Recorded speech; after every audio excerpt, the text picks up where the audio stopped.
Hello, it's Sebastian here, and welcome to another video for Smart Business English Today. This video accompanies our special edition on training and education. And as usual, there was lots of information that we couldn't fit into the newsletter. So these videos are a great way of making sure that you get all the tips and advice that you need.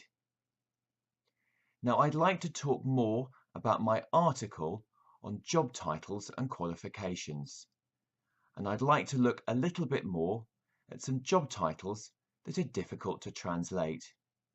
And these job titles are Betriebswirt, Referent, and Sachbearbeiter.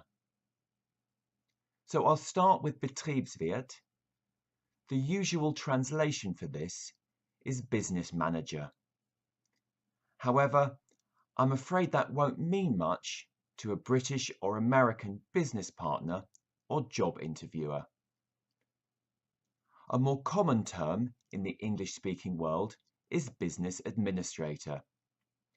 So you could call yourself a business manager and administrator, or you could say that you have a degree in business management and administration. The next job title that I'd like to look at is referent. In Duden, the meaning of referent is given as head of department. But I don't think that this is very accurate. In my experience, people who are referents have a degree of seniority, but they aren't the head of the entire department or division. So I think a more accurate term is simply to say manager. So if you're a Personalreferent, you could say that you're a human resources manager.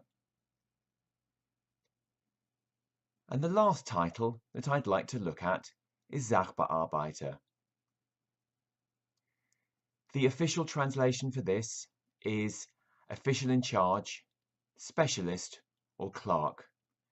But again, I don't think that these really work in practice. And this is a difficult title to translate because there's no real equivalent in the English-speaking world. I think appropriate terms are either administrator or, if you're looking for something more senior, executive. So if you work in insurance, you could say that you're an insurance administrator. Or if you work in human resources, you could say that you're a human resources executive. Or, if you're a Sachbearbeiter eines Werbeetats, you could say that you're an account executive. For government positions, I would use the term officer. So if you're a Sachbearbeiter in a Finanzamt, I would say that you are a tax officer. Okay, so those are the three titles: Betriebswirt, Referent, and Sachbearbeiter. I hope you found that useful. That brings me to the end of this video. So thank you very much for watching. And if you're looking for more information and tips about using English in the business world, then why not check out the next edition of Smart Business English Today, or look at our next video. So until then, it's goodbye from me. Auf Wiedersehen.